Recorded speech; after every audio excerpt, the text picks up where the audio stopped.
For today's project, what we have is an old broken set of bolt cutters. Now I broke the other handle on this set of bolt cutters, so that leaves me with a set of blades, some bolts, some nuts, and a piece of weldable steel that I went ahead and added to the project. Let's see what we can make. The first thing we're going to do is strip the paint off the handle and clean up our parts. I also went ahead and cut down that steel bar as a spacer. So there you go, you kind of get a good look at everything. That's what it's going to look like. Let's take it out to the welding bench and see what we can put together. Here we are at the welding bench. I made a pommel out of a piece of threaded rod and a nut. Why do I need a pommel, you might ask? Well, because I'm going to turn this into an ice axe. But not just your everyday ordinary ice axe. Maybe the type of ice axe that you would use during the zombie apocalypse.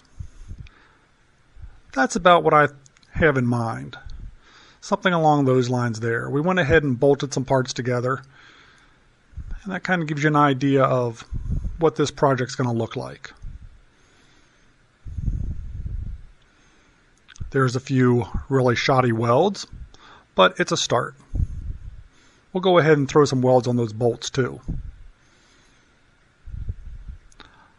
As you can see here, what I did is I went ahead and welded that little spacer into place from that piece of steel bar that we had cut earlier.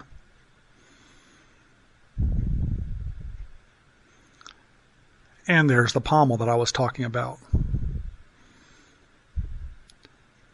This thing's really starting to take shape.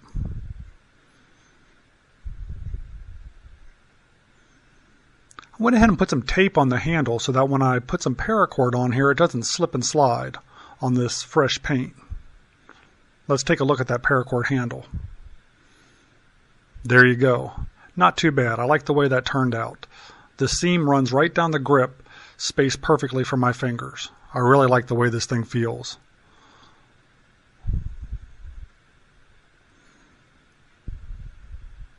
And here's a look at the finished product. All painted up and ready to go. Not too bad. Has some nice balance to it and some nice heft. Now, keep in mind, you would never use something like this for actual ice climbing. But let's see what it can do against a piece of steel, perhaps an old fan.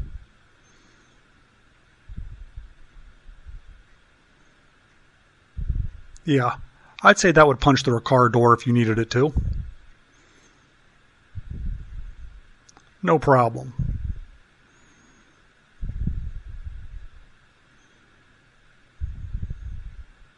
Not a dent.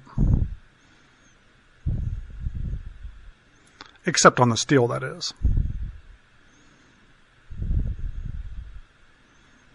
Well, that was a nice fun project. And we will see you on or off the trail.